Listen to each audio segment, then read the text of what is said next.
Bienvenidos a una nueva edición de Comando Jungle y en particular a nuestra entrevista, un espacio que ustedes cada vez nos piden más. Estamos con un tremendo invitado hoy, estamos con Carlos Pérez Soto. Carlos, muy buenas tardes, ¿cómo estás? Hola, ¿cómo estás? Gracias por la invitación, Camilo. Carlos Pérez es profesor de filosofía, también es abuelo, ¿ah?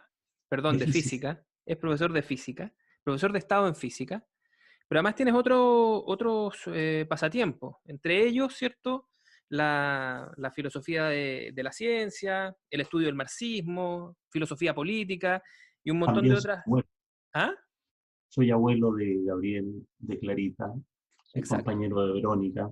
Esa es la parte esencial de mi Esa es la parte currículum. más importante. Esa es la que vamos a poner abajo en el generador de caracteres, entonces. Carlos, muchas gracias por estar con nosotros. Bueno, lo primero que me gustaría conversar contigo es, vivimos tiempos interesantes, como dicen algunos ciúticos.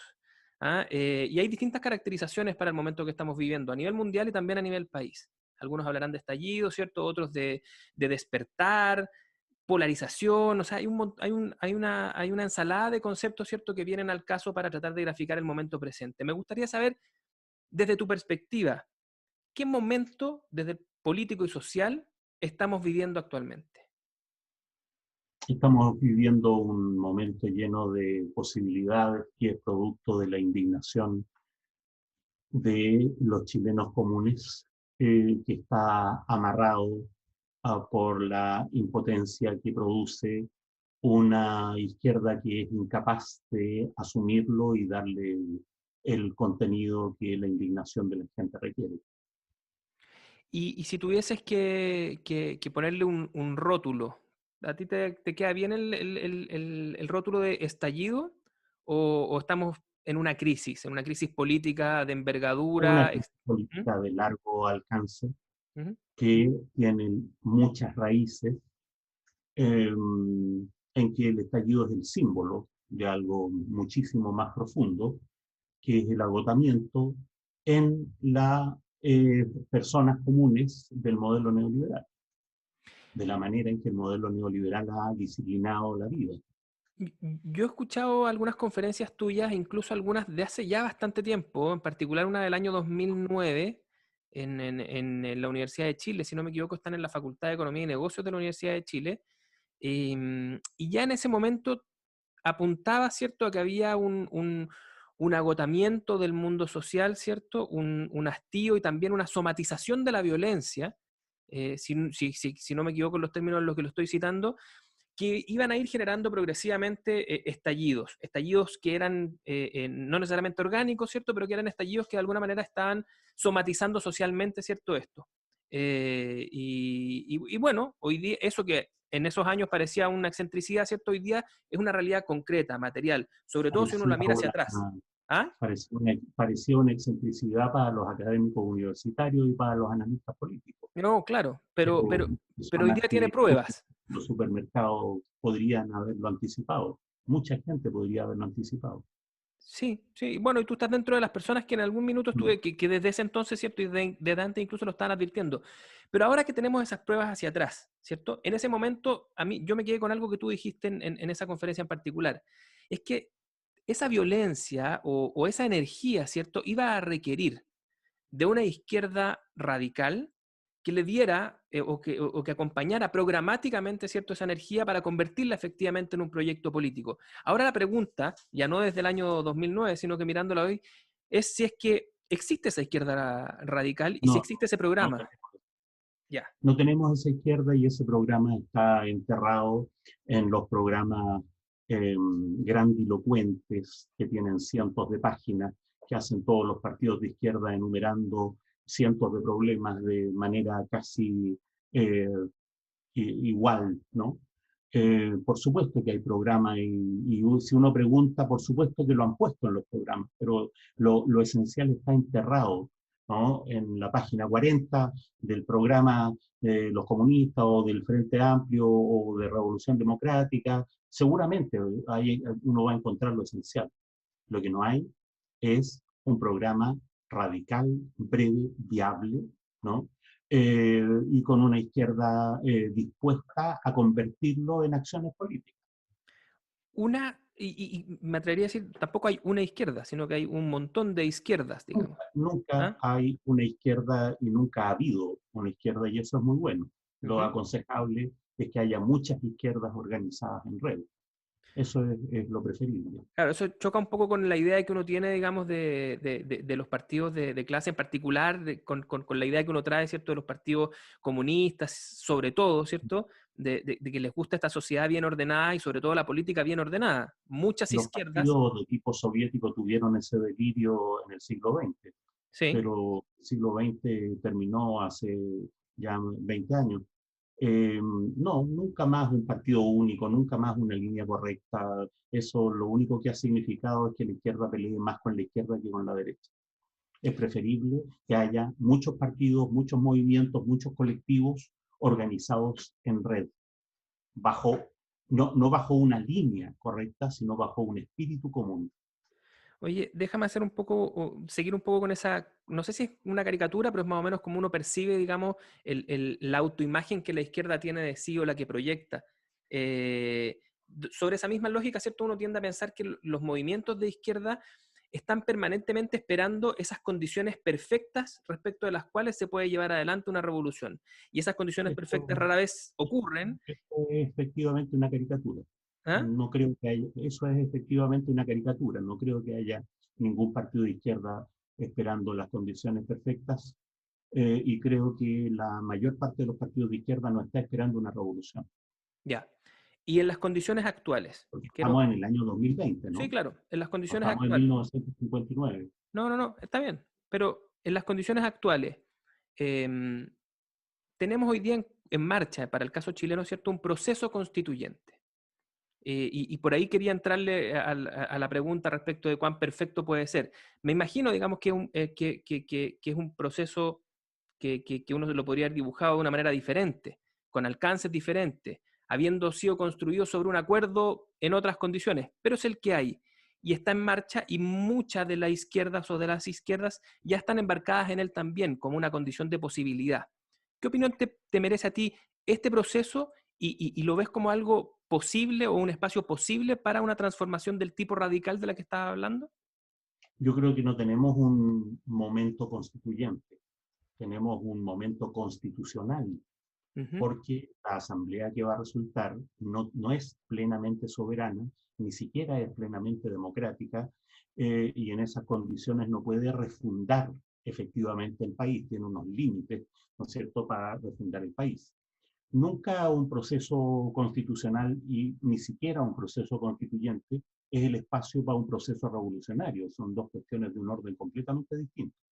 Lo que creo que hay que empujar en este proceso en el que hay, con las condiciones que hay que empujar de todas maneras, es una constitución que nos permita, que permita un fundamento para desmantelar los enclaves más relevantes, más de fundamento del modelo neoliberal. Es una pelea que hay que dar ¿Mm? con lo que hay, con la izquierda que tenemos, con la ley electoral antidemocrática, con que van a ser elegidos los constituyentes, con la regla de los 2/3. Yo creo que durante el funcionamiento de la Asamblea Constituyente es posible un movimiento de agitación social que le recuerde a los señores políticos que seguramente son la mayoría de los que van a ser elegidos, en qué consiste la indignación de los chilenos. En, ¿Me podrías explicar un poco en qué consiste la indignación de los chilenos? Es una pregunta retórica seguramente, porque imagino que tú también estás indignado.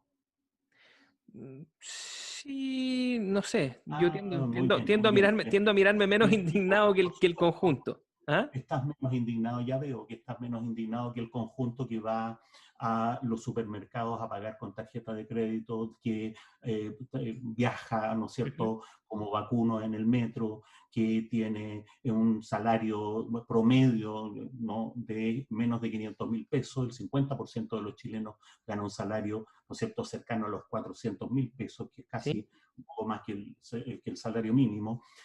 Supongo que no has ido a hacer cola a la posta central o a los hospitales públicos porque puedes tener un ISAPRE. Supongo que tienes una expectativa o hay gente, no voy a personalizarlo en ti, pero hay gente que tiene una expectativa de jubilación, ¿no es cierto?, un poco mayor que el salario mínimo y que no va a caer en la enorme mayoría, cerca del 60%, que saca jubilaciones del orden de los 200.000 o de los 150.000 pesos.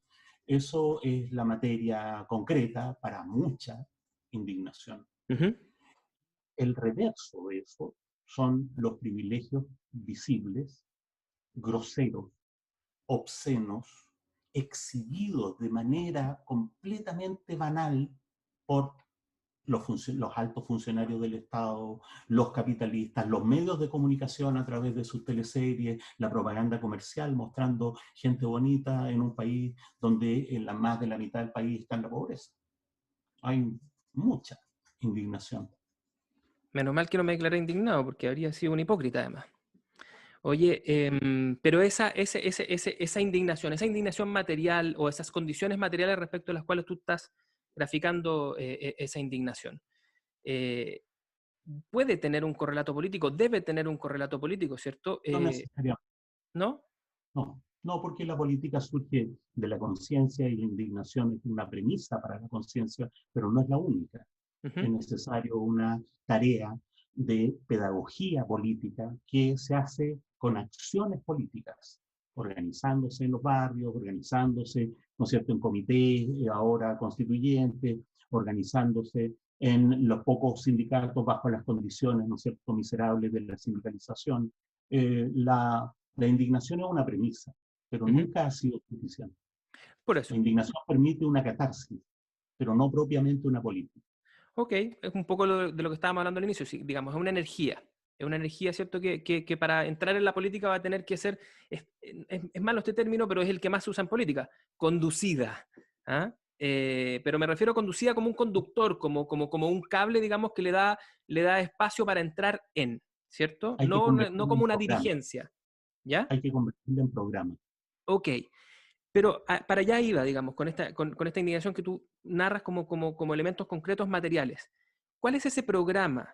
¿Cuál es ese programa mínimo, pero al mismo tiempo realista y suficientemente convocante que puede entrar de lleno a combatir esas causas de esa indignación? Si tú me pones el adjetivo realista, no hay ningún programa. Ujú. Lo que es necesario es pedir más allá de lo que nos ofrecen o de lo que nos presentan como posible, ¿no? Hay que formular un programa radical que es muy simple, que requiere 3 o 4 formulaciones, ¿no? Ujú. La nueva constitución debería, idealmente, asegurar, ¿no?, el pleno usufructo social de los bienes comunes, partiendo por la minería, el mar, el agua, ¿no es cierto?, el espectro radioeléctrico, el pleno usufructo social administrado de manera exclusiva por el Estado y repartido de manera descentralizada, ¿no? Ujú. Es decir, la Constitución debería ofrecer una base para terminar con las concesiones mineras, con las concesiones del agua, con las concesiones de los bosques, ¿sí? Eso es el primer punto.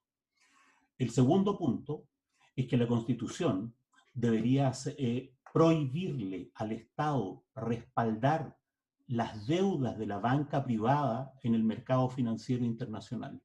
Prohibirle al Estado pasarle préstamos, ¿no es cierto?, hacerle ofertones a la banca cada vez que debido a sus propias irresponsabilidades entran en crisis. En tercer lugar, la Constitución debería formular una base, un fundamento para una ley de seguridad social real, no de seguros de vida como la que tenemos, ¿no? Y debería ser posible que los trabajadores chilenos cambien sus fondos a un fondo administrado socialmente en que el fondo pueda ser invertido socialmente, pueda ser invertido para obtener rentabilidad, pero rentabilidad no solo en términos financieros, no solo en términos del retail y los bancos, sino rentabilidad social, que los fondos de pensiones sean, ¿no es cierto?, invertidos en el litio, que sean invertidos en el cobre, que sean invertidos, ¿no es cierto?, en la autonomía alimentaria, para que signifiquen un desarrollo real para el país, por un lado, y pensiones, ¿no es cierto?, que capitalicen para pensiones futuras. Eso en tercer lugar.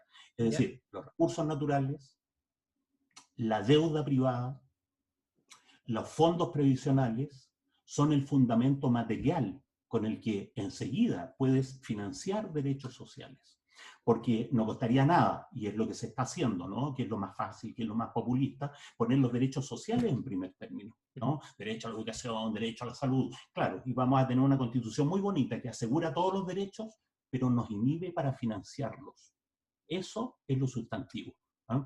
Perfectamente nos pueden regalar el derecho a la educación, el Estado tiene la obligación preferente de la educación y después decir no, pero no hay recursos, como si este fuera un país pobre. ¿O Este es es un lo que país hay? enormemente rico. Este es un Ujú. país que tiene unas enormes riquezas que son saqueadas, ¿no? Por culpa de no solo el modelo neoliberal en su formación original, sino por culpa de los gobiernos de la concertación que han desnacionalizado todo el país. Bueno, pero ese programa es bastante posible de al menos esbozar dentro de este proceso constituyente. ¿Ah? Absolutamente dentro. Yo, no. Esta es la oportunidad que Aunque tenemos y es la sea, oportunidad que podemos usar. aunque sea meramente constitucional, digamos, y no Aunque constituyente, sea, para usar la terminología que tú propusiste, ¿cierto? pero, la manera, porque además está el punto de cómo transformamos, ¿no es cierto?, una convención constitucional Ujú. en una asamblea constituyente, ¿sí? ¿Ya? Devolviéndole la soberanía, haciendo una reforma constitucional que todavía estamos a tiempo, ¿no es cierto? Uno, para darle soberanía efectiva sobre todo el ordenamiento jurídico, esto de dejar los tratados de libre comercio fuera, ¿no es cierto?, del poder de la Asamblea Constituyente, darle soberanía a la Asamblea para que dicte su propio reglamento y sobre todo poner entre el plebiscito que acaba de ocurrir y el plebiscito final un plebiscito intermedio, porque yo creo que la regla de los 2/3 es viable.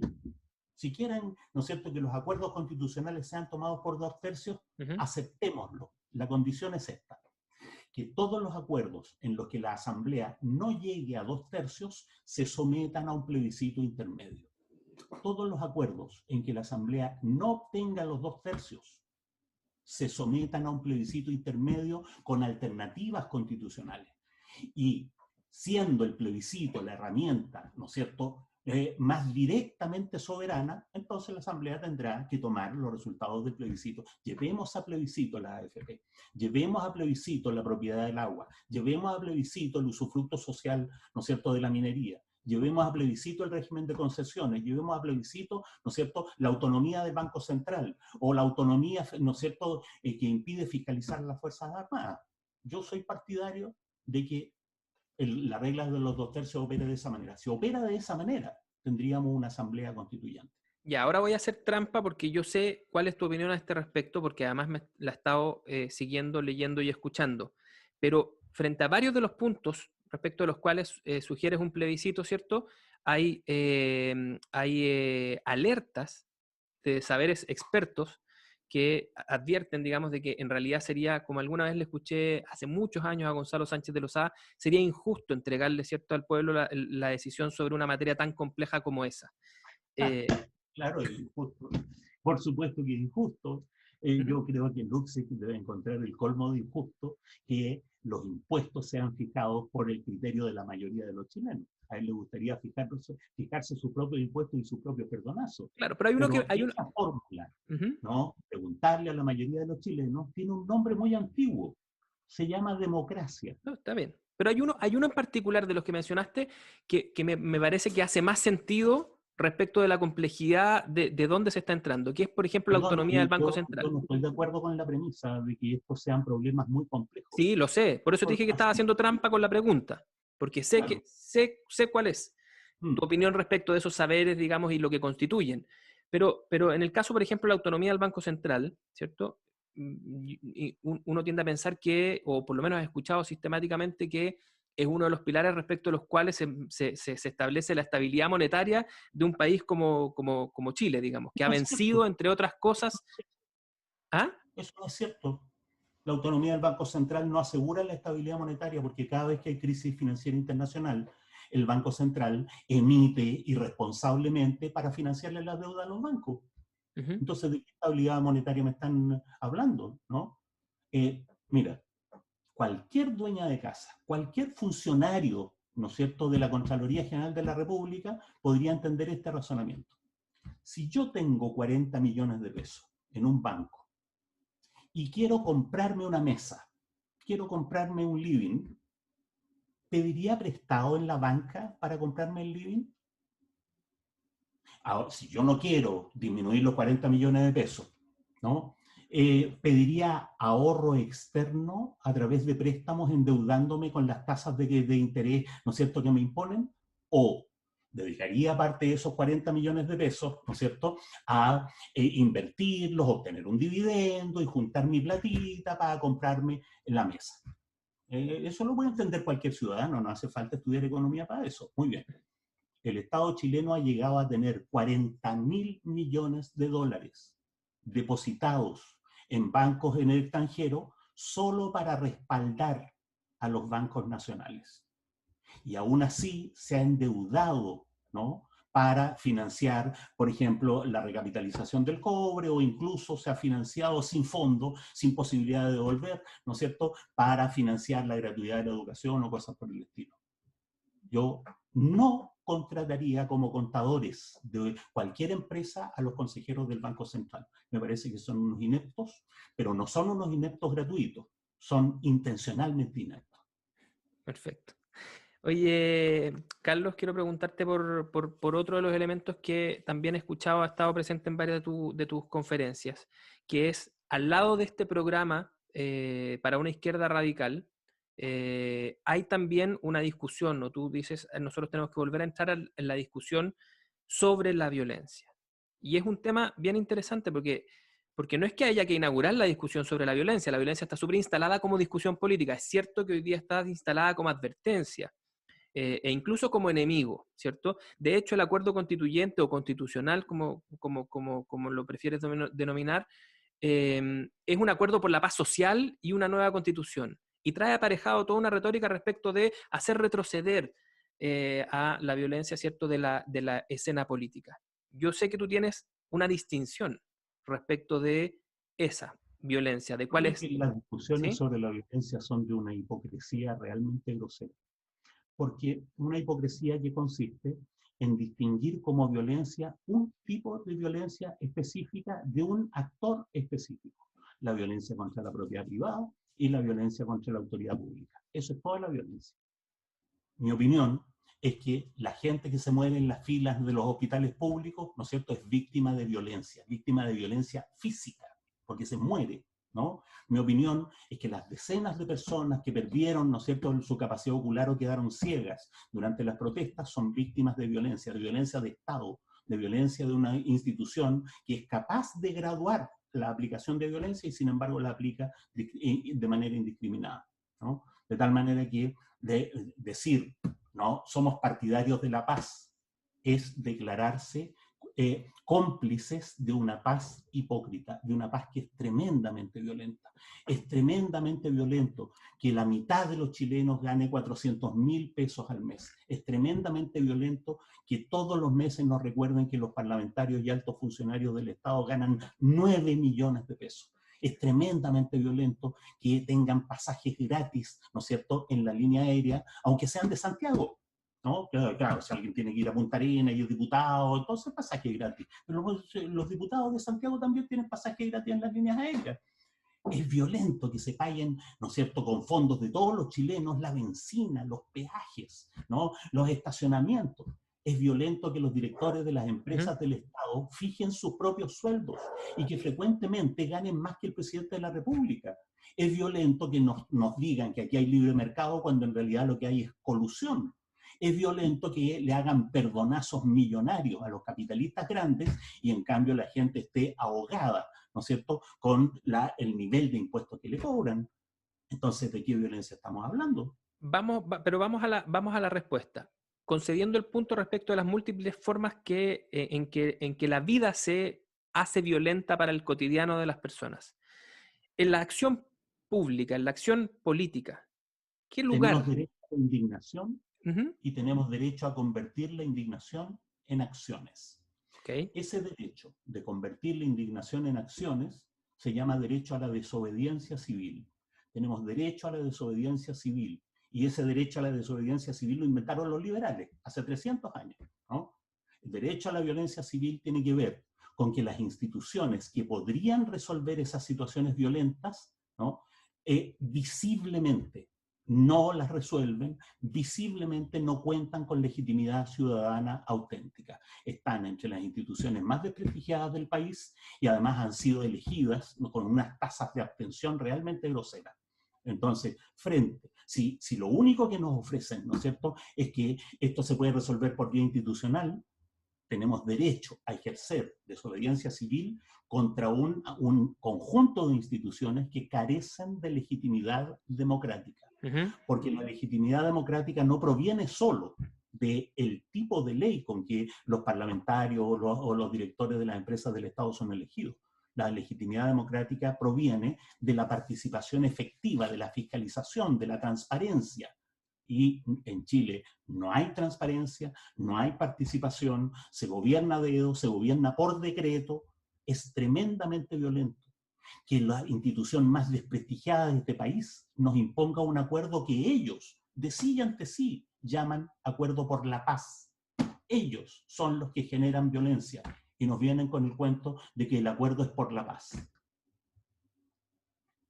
Pero esa violencia me está eludiendo un poquitito la pregunta, porque yo entiendo cuáles son las violencias respecto de las cuales, o la violencia que genera la legitimidad para una respuesta equivalente, ¿cierto?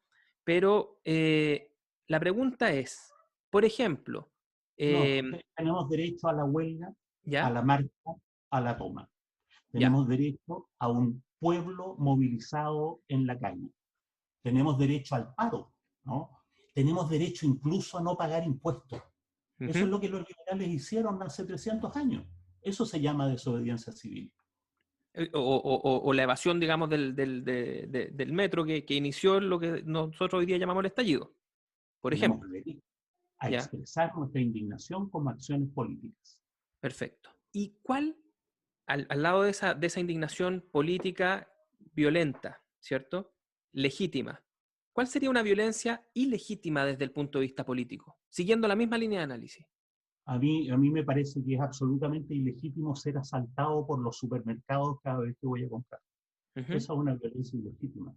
Y desde la perspectiva del ciudadano a pie o de los movimientos sociales, ¿hay también distinción respecto a una violencia legítima y una ilegítima? Para Sí, la acción hay, política, hay violencias ilegítimas, sí. ¿eh? Hay un problema de envergadura, ¿no? Hay un problema ¿Sí? de dimensión, de efecto social. 40 barricadas, ¿no es cierto?, en la Plaza Italia, no tienen la misma envergadura que sistemas enteros de comercialización que endeudan a los chilenos con tasas de interés canallescas. Entonces, estamos empatando, ¿no es cierto?, en Ujú, algo que simplemente no es comparable. ujú. Simplemente no es comparable. Yo creo que la violencia que se ejerce contra los ciudadanos es enormemente mayor, más brutal, más canallesca, y sobre todo porque tiene esta retórica de la paz, esta retórica de la normalidad, ¿no? Noten que las feministas han avanzado de manera muy interesante en las formas de violencia. Es violento, ¿no es cierto?, que hables de determinada manera. Es violento, y los medios de comunicación, como eso no le cuesta ni un peso a Luxic, están de acuerdo con que es violenta, ¿no es cierto?, pasar a llevar la dignidad, es violento, ¿no es cierto?, no tener el consenso, el acuerdo, qué sé yo. Y sin embargo, cuando se trata de ir al supermercado, nadie se acuerda de la dignidad de los chilenos. Cuando se trata de ir a las ISAPRES, nadie se acuerda de la dignidad de los chilenos. Esa es la violencia. Esa violencia es ilegítima. Oye, Carlos, quiero preguntarte también por, siguiendo en la línea, como tratando de trazar este programa de una izquierda radical, hay otra trampa del lenguaje en la conversación cotidiana, ¿cierto? Que es preguntar por cuál es el modelo. Porque normalmente Mm. esa pregunta trae aparejado si es que es el modelo de Corea del Norte o el modelo de Venezuela. ¿El No quiero modelo de entrar en quién? esa trampa. ¿El ¿Ah? modelo de quién? No, estoy caricaturizando. El modelo de Corea del Corea del Norte Norte. o el Ah, modelo de no sé Venezuela. si existe ese país todavía. No me gustaría caer en esa. Tú te refieres a una dictadura totalitaria del siglo XX, Sí, que sigue existiendo por inercia cuando debió haberse caído junto con el muro. ¿A eso te refieres tú? a esa Corea del Norte me refiero. ¿Y Pero alguien cree que esa Corea del Norte es un modelo para algo? no, al revés. Déjame por favor terminar la pregunta, porque en esa conversación, ¿cierto? Caemos varias veces. Pero el No, hecho de en que, esa conversación caen los medios de comunicación, sí, caemos no las nosotros. personas razonables. Yo me estoy contando como medio de comunicación, aunque somos un modesto canal de YouTube. Em, pero hay un horizonte de posibilidad, ¿cierto? Que le da una especie de norte a un programa como el que tú narras. No necesariamente tiene que estar ni anclado en un socialismo realmente existente, ni siquiera en un país, pero hay elementos, ¿cierto? Que uno podría Antes del configurar. apellido, yo te ¿Mm? puedo decir cuál es la dicotomía más nociva. La dicotomía no es más Estado o menos Estado. Ese no es el problema. Lo que yo creo es que tiene que haber 5 veces más Estado, 10 veces más Estado, porque lo relevante no es solo el Estado, lo relevante es qué Estado es el que queremos. Yo creo que tiene que haber 5 veces más Estado, pero por otro lado, el Estado tiene que ser radicalmente descentralizado. En Chile deberían haber por lo menos unos 5.000 municipios, el 90% del gasto público debería realizarse a través de los municipios deberían plebiscitar cada año su presupuesto, con plebiscitos, ¿no es cierto?, vinculantes, los municipios deberían estar sometidos a leyes de transparencia radical. Entonces lo que hay que hacer es aumentar el Estado y aplanarlo, Ujú. acercarlo a los ciudadanos. Fíjate tú que en el país gallego, donde viven 3 millones de personas, hay 2.000 municipios. 3 millones de personas, ¿no? En Chile deberían haber 5.000 municipios. ¿Por qué? Porque de lo que se trata es de que las instituciones del Estado estén cerca de los ciudadanos, no sean materia de expertos, sean fiscalizables de manera directa, ¿no? En Europa, en la mayor parte de los países de Europa, prácticamente todo el presupuesto estatal se realiza a través de los municipios. Y no estamos hablando ni de Corea del Norte ni de la Unión Soviética, estamos hablando de países perfectamente capitalistas. Entonces, ¿qué modelo? Ujú. El modelo de un Estado responsable, de un Estado activo, de un Estado cercano a los ciudadanos, sometido a reglas radicales de descentralización y de transparencia. Perfecto. Me queda súper claro No cuál es era el horizonte. difícil ¿Ah? decirlo, ¿no? No era difícil decirlo. No, no es difícil decirlo, pero lo que es difícil, digamos, es plantearse la pregunta como horizonte estratégico y no como comparación, que era un poco lo que te Claro, estaba tratando de formular. ¿Ah? claro, ¿por qué? Porque los medios de comunicación nos han metido en Ujú. una lógica caricaturesca en que usted o es pro-soviético o es pro-Donald Trump. Y esa cuestión pasó de moda, que yo sepa, hace 40 años, ¿no? No sé si todavía, oye, razonan en los mismos términos que la Guerra Fría. Cuando Europa se convirtió en un parque temático, cuando Estados Unidos se fue al hoyo, cuando China es el nuevo centro hegemónico mundial, y todavía están en la Guerra Fría. Todavía ven a Putin como si fuera agente de la KGB. Pero eso es un artificio, ¿no?, que mantienen los medios de comunicación y en el que solo pueden caer los académicos universitarios, no las personas razonables. Ya hemos pasado como 7 u 8 veces la planadora sobre los saberes expertos y sobre los académicos universitarios. Me gustaría momentáneamente que me explicaras, digamos, cuál es el rol de esos expertos y de esos académicos universitarios en el estado de las cosas. Legitiman las políticas sociales imperantes. Ya. O sea, Las universidades son fábricas, ¿no?, de pequeños ingenieros sociales que salen al mundo social a administrar el conflicto, no a resolverlo. y la forma de salir de esa trampa, ¿cuál sería?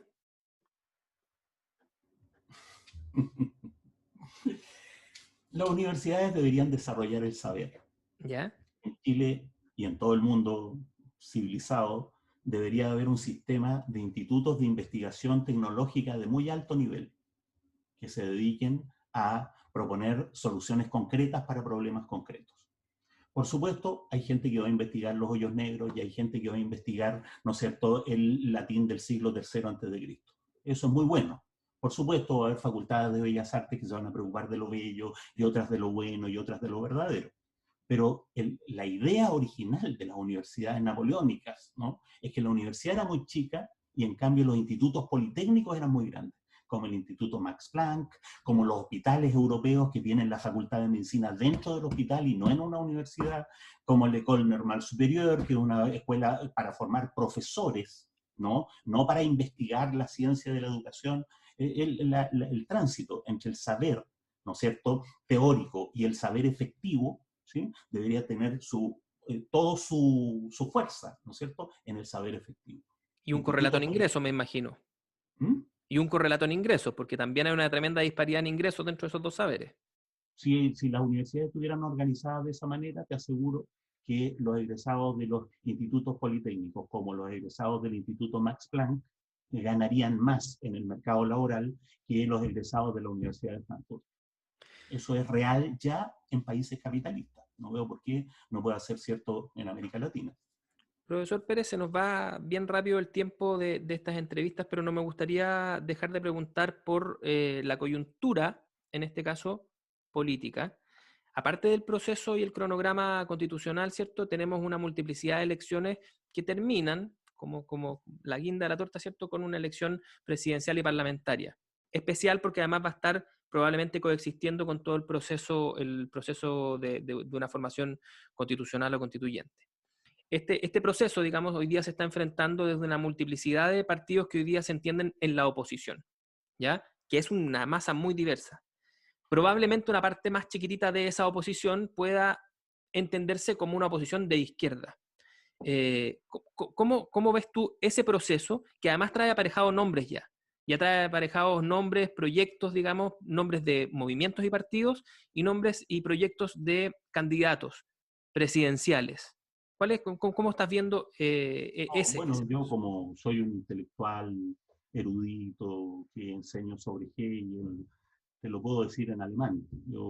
Hay una frase que yo siempre repito, pero me la sé en alemán solamente, ¿no? La frase es esta: hay que arar con los bueyes que hay nomás. ¿Qué Bueno, le va a hacer uno? eso ¿Qué le va a fue. hacer uno? Ya no se puede resucitar Salvador Allende, ¿no? Uno no puede resucitar José Toá, o no puede resucitar a Bernardo Leighton, o a Radomiro Tomic, que eran políticos serios, que eran políticos de peso, hasta don Jorge Alessandri Rodríguez es más digno, ¿no?, que la clase de políticos mediocres que tenemos actualmente.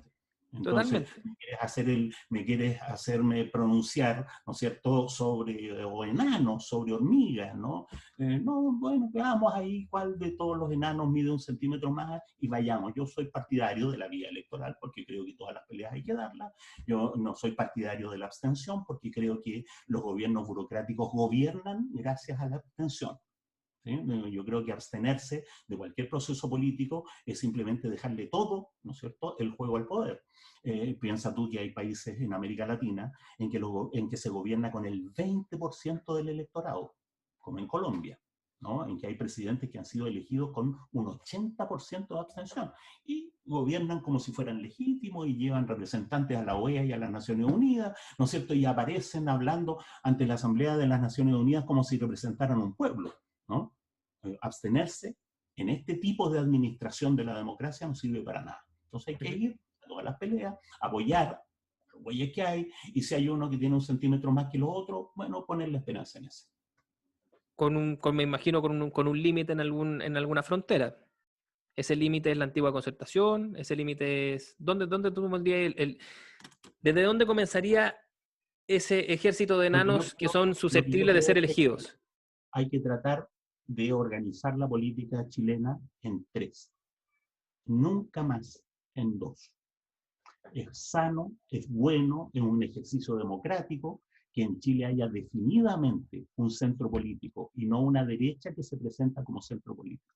Es bueno, es sano que en Chile haya definidamente una izquierda que se presente como izquierda, que sea alternativa no solo al neoliberalismo, sino al capitalismo en general, que pretenda políticas de democratización radical, eso es sano, ¿no? La unión de toda la oposición sería un último salvavidas, ¿no?, para la concertación que murió hace bastante tiempo. Una última definición sobre el proceso o el momento que estamos viviendo, que no me queda suficientemente claro. ¿Tú estás de acuerdo con que estamos inaugurando o ya se inauguró un nuevo ciclo político? ¿O estamos asistiendo aún al fin del ciclo vigente más o menos largo de 30 años, 40 años, 50? Cuando se logre una ley que permita una alternativa definida a las AFP, una alternativa definida a la AFP, entonces yo voy a decir, ah, estamos terminando un ciclo político. Ya. Cuando se logre una ley que permita renacionalizar los recursos naturales, yo voy a decir, ah, estamos finalizando un ciclo político. Mientras esas leyes no se consigan, estamos en el mismo ciclo político y no se ha movido ni un ápice, no se ha movido ni una hoja del modelo neoliberal. Carlos Pérez, quiero agradecerte muchísimo esta conversación y la disposición para ilustrarme y a través mío, ¿cierto?, a los auditores de nuestro canal respecto de cuál puede ser el horizonte estratégico de una izquierda radical y un eventual programa. Muchas gracias y espero poder seguir conversando en los meses que vienen, a ver si podemos seguir tomándole un poco el pulso a este ciclo y poner el termómetro y ver si es que termina o no termina. ¿Te parece? Muchas gracias, Camilo. No, gracias Muy a ti. amable. Y a nuestros queridísimos auditores, como siempre, gracias por acompañarnos, compartan, suscríbanse, ¿cierto? Y comenten esta y todas las entrevistas. Aguante Jungle. Gracias.